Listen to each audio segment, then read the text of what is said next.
A red sun rises. Blood has been spilled this night. Legolas, The Two Towers. You're listening to Writing Roots, brought to you by Aspen House Publishing. Welcome to Writing Roots. I'm Lee Hull. And I'm Lee Esses. Today we're talking about crafting symbolism in your work for the purpose of foreshadowing. We have done an episode on similes and metaphors in the past. If you're looking for symbolism, there's some information there that might be helpful. Today we're talking specifically in the context of communicating something to your readers that your characters don't know through the use of symbolism. These are things that rely often on the reader's experience in some kind of way. So it's not as good for younger audiences that don't have that much experience, don't have that much knowledge, but it can really be useful in very quickly representing something that is bad. Like knowing that a mirror breaks is 7 years of bad luck. That's one that you may not recognize as a thing if you're reading middle grade, perhaps. But if you're a full-grown adult, you've probably heard that saying at some point in your life. So a lot of the symbols are ways to communicate to the reader, are ways for the author to communicate to the reader without the characters really recognizing what's going on. Even the quote that we shared at the beginning of Legolas saying a red sun rises as being a bad, ominous sign, that's actually something that applies in our world. My dad was in the Navy for a while, and he taught me, red at night, sailors delight, red in the morning, sailors take warning. A red sun rising is usually a bad sign, and it has been recognized as that for a while. So in something like a book, a red sun rises, if you have that kind of superstition or knowledge of that superstition, you don't even need the second sentence to understand that this is a bad thing. And your character may not have that information. They may not know that a red sun rising is ominous. They might not think anything of the storm that's on the horizon. They're just like, yeah, we get storms from time to time. That's how life works. But the fact that you, the author, are telling the audience this, it's a scene setting to make something feel ominous without giving actual information that a specific thing is going to happen. Now let's get into the sorts of things you can use as symbolism in your books that is knowledge fairly well known or at least researchable in the real world. Number one, I think, is probably one of the more commons, and that is the secret language of flowers and the delicate ways you can tell people to F off.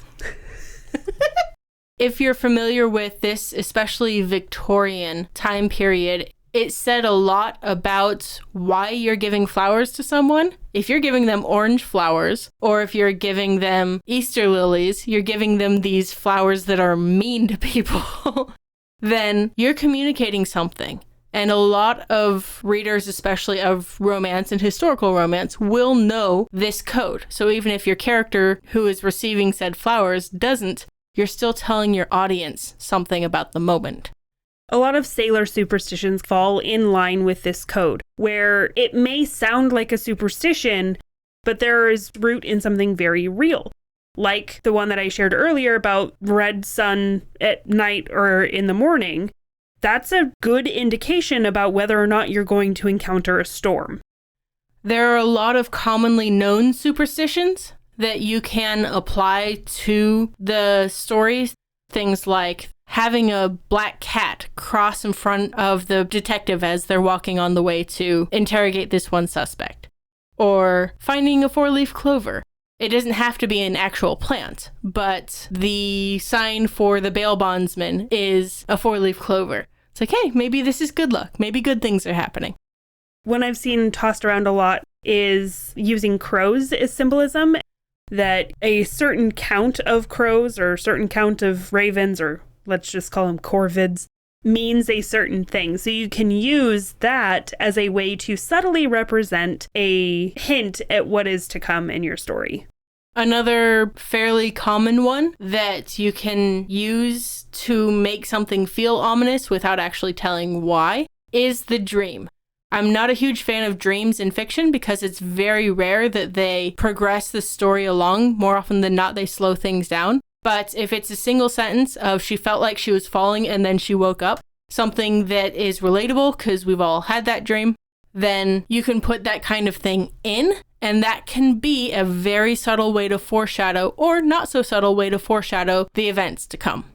Keep in mind, when you have this sort of dream symbolism, it's often about the character's own sense of identity. So whatever happens to them in this dream needs to be connected to how they see themselves, how they view themselves, and how they're going to go out into the world.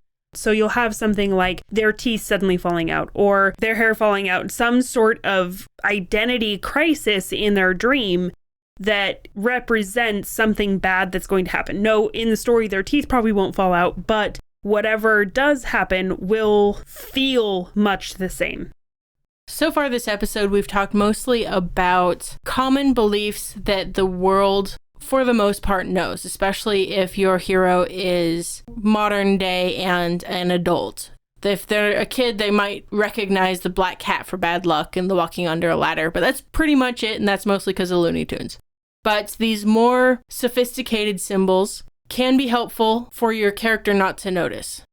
Another way to do this is to generate these for yourself. Create this running theme throughout your story and assign omens and what they mean to your characters. I recently saw a fan theory about the Stormlight Archives that draws on something that Sanderson did that's very similar to this, of creating a running theme of mentioning shadows in the corners of people's vision or something similar and hinting at them becoming a particular type of night radiant. And somebody pointed out that this has been mentioned for a character that is universally hated. Nobody likes this guy. But we have seen mentions of him having that same kind of shadow in the corner of his eye. And now that this person has pointed that out, I am freaking out because Sanderson tends to be very specific about those kinds of mentions, because he is very good at establishing a thing that foretells something that is likely going to happen in a story that you probably don't notice until your second or third time reading. And the rereads, I think, are a lot of the fun in this symbolism and foreshadowing because you know how to interpret these clues as compared to how the character is interpreting these clues. I am currently waiting on book 10 in a series. It'll come out in like a month and a half. And I'm going back through the series with a new theory. And I think this is how the story is going to end several books down the line. He's a long way off from that. But I'm seeing these pieces come into place. I'm like, oh, this will be cool. We're going to get time travel eventually. So having this symbolism and dropping these hints make that reread so much more enjoyable because we have an idea of what's going to happen. If you do introduce something like dreams or déjà vu, you want it to be a running theme through your story. You want it to be a recurring event and make it feel less like a gimmicky tool and more like a natural part of the story. Another way to create your own symbolism is to, especially in fantasy sci-fi, create your own myths. The myths in the world that can reflect what's happening in the story. In my series, the Modako Anthologies, there is a myth that this constellation is actually this snake monster thing that eats the moon. And no matter how much it eats the moon always recovers. And this is their myth around the lunar cycle. But with one character representing the moon and the other representing the sun, and those two battling it out, throughout the story, the fact that the moon comes back after being destroyed becomes symbolism for our hero character. You can also associate characters with certain items or certain animals. So you can use bird-like words to describe a certain character. The first one that comes to mind is Hoyd. He has a hawk-like face. But then you can take that a step further by noticing feathers every time he may or may not have been involved, and it helps connect those two pieces together without overtly connecting them. And we're not just saying, in this case, a pigeon exploded at every crime scene. It's not like it's a signature that's intentionally left behind, but they're passing a store and their logo has a feather used for a quill.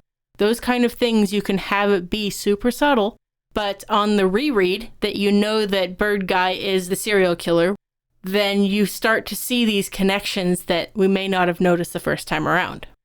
Another representation of how this has been done is in Of Mice and Men. Every time Lenny touches something that is soft, he accidentally kills it.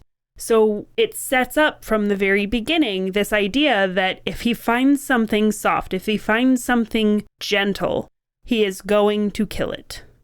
Symbolism is one of those things that, yes, on the reread is a lot of fun for the readers to start to notice your cool best laid plans. But I feel like it's one of those secret indulgences you can have as an author as well. I'm putting these clues in here, and you won't know that these are clues until later on.